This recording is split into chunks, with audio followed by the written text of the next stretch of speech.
જોહાર સાથી મિત્રો, જે રીતના આપણે વાત કરીએ તો ચેતર વસાવાના સમર્થનમાં ડેડિયાપાડામાં જે રેલીનું આયોજન થયું, જે એક આખું મીટિંગનું આયોજન થયું, એ મીટિંગની અંદર મધ્યપ્રદેશ, મહારાષ્ટ્ર, રાજસ્થાન અને ગુજરાત આમ ચારેય રાજ્યના તમામ જે આદિવાસી સમાજના લોકો નાત જાત ભેદભાવ તમામ જે વસ્તુ ધર્મ જાતિ કે પછી દરેક જે પાર્ટીઓનું જે તમામ જે વસ્તુ ભૂલીને જે આદિવાસી સમાજનું એક સમર્થન આપવા માટે ડેડિયાપાડા ખાતે ભેગા થયા હતા. ડેડિયાપાડામાં આપણે જોયું છે કે ભાઈ લાખોની સંખ્યામાં ત્યાં લોકોની હાજરી આપણને જોવા મળી, કારણ કે ચેતર વસાવાની જે ચાહના છે એ લોકો પ્રત્યે એટલી બધી હતી કે ભાઈ ચેતર વસાવા અનેક રાજ્યોની અંદર પણ પોતે ફેમસ થઈ ચૂક્યા છે, કારણ કે ચેતર વસાવા ખાસ કરીને આદિવાસીના મુદ્દે લડતા હોય છે. અત્યાચાર, ભ્રષ્ટાચાર, અન્યાય સામે લડતા આજે ચેતર વસાવાને જે જેલ ભોગવી પડે છે, એના માટે ચેતર વસાવાના સમર્થનમાં અનેક જે રાજ્યના લોકો છે એ ચેતર વસાવાને ફૂલ સમર્થન આપવા માટે ડેડિયાપાડા ખાતે જે ભેગા થયા હતા અને જે તમામ જે પાર્ટી પક્ષ ભૂલીને લોકો ત્યાં એકજૂથ થયા હતા. વાત કરીએ તો બાપ પાર્ટી, આમ આદમી પાર્ટી, ભારતીય જનતા પાર્ટી, કોંગ્રેસ, પછી જયાશ પાર્ટી, ત્યાં તમામ જે આદિવાસી સમાજના લોકો પાર્ટી બધું ભૂલીને ત્યાં એકત્રિત થયા હતા અને ક્યાંક ને ક્યાંક ચેતર વસાવાને સમર્થન આપવા માટે, ચેતર વસાવાનું એક મનોબળ વધારવા માટે અને ચેતર વસાવાના પરિવાર સાથે ઊભા રહીને ચેતર વસાસ ન થાય એના માટે તમામ જે આદિવાસી સમાજના લોકો એકત્રિત થઈને જે ચેતર વસાવાના ધર્મપત્ની એક પત્ની ઘરે છે, એક પત્નીને જેલની અંદર મોકલવામાં આવ્યા, પરંતુ એનું મનોબળ વધારવા માટે ચેતર વસાવાના જે તમામ જે ચાહકો છે એ ભેગા થયા હતા અને ક્યાંક ને ક્યાંક ચેતર વસાવાને ન્યાય અપાવવા સુધીનો એક એમને વાત પણ મૂકી અને ક્યાંક ને ક્યાંક આ સમર્થન એટલું જોવા મળ્યું કે ભાઈ લાખોની સંખ્યામાં ત્યાં ડેડિયાપાડા જે પીઠા ગ્રાઉન્ડ ખાતે જે આયોજન કરવામાં આવ્યું હતું, ચાલુ વરસાદની પણ તમે જોઈ શકો ભાઈ, ચાલુ વરસાદમાં પણ જે લોકોની સંખ્યા છે ખૂબ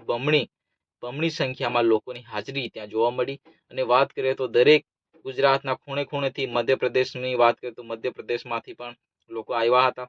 રાજસ્થાન, મધ્યપ્રદેશ, મહારાષ્ટ્ર અને ગુજરાત આમ ચારેય રાજ્યના આદિવાસી લોકો ત્યાં ભેગા થયા અને ક્યાંક ને ક્યાંક ચેતર વસાવાને ન્યાય નહીં મળે તો તમામ જે ગુજરાત નહીં પરંતુ ભારત દેશના તમામ જે આદિવાસી સમાજ હજુ આવનારા સમયમાં ભેગા થઈને ચેતર વસાવાને ન્યાય અપાવવાનો કોશિશ કરશે. એ રીતના ચીમકી પણ આપવામાં આવી. ખરેખર ચેતર વસાવાને ક્યાંક ને ક્યાંક ટાર્ગેટ કરવામાં આવે છે. એ રીતના ત્યાં લોકો અને જનતા પણ કહી રહી છે કે ભાઈ ભારતીય જનતા પાર્ટીમાં ચેતર વસાવાને ક્યાંક ને ક્યાંક જે જોડાવા લઈ જઈ રહ્યા હતા, પરંતુ ચેતર વસાવા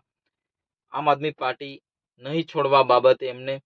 વાત મૂકી હતી. ચેતર વસાવા ભારતીય જનતા પાર્ટીમાં નથી જોડાવાના, એટલા માટે એમને ફસાવી રહ્યા છે,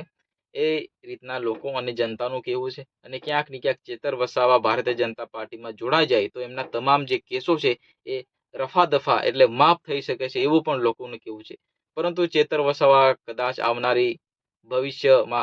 આવનારા સમયમાં ભારતીય જનતા પાર્ટીમાં જોડાશે કે નહીં, એ તો આવનારો સમય જ બતાવશે, કારણ કે રાજનેતાઓનું કોઈ ગેરંટી રહેતું નથી. આપણે આજે પણ કહીએ છીએ, પહેલા પણ કહેતા હતા કે રાજનેતાઓ રાતોરાત પોતાની આખી પાર્ટી બદલી નાખતા હોય છે, પરંતુ ખરેખર ચેતર વસાવા અવારનવાર આદિવાસીઓના મુદ્દે લડતા એવા છે. આદિવાસીઓના જે પડતા પ્રશ્નો, આદિવાસીઓની પડતી મુશ્કેલીઓ સરકાર સામે ઉજાગર કરતા હોય છે અને ક્યાંક ને ક્યાંક જે પ્રોજેક્ટના નામે આદિવાસી વિસ્તારમાં જે જમીનો હડપવામાં આવે છે, જમીનો છીનવવામાં આવે છે, એના ખિલાફ પણ ચેતર વસાવા લડી ચૂક્યા છે. એના માટે કદાચ ચાલુ સરકાર, ચાલુ પક્ષના જે નેતાઓ એ વિસ્તારના ભારતીય જનતા પાર્ટીના આપણે નામ તો નહીં લઈ શકતા, પરંતુ જે રીતના એમના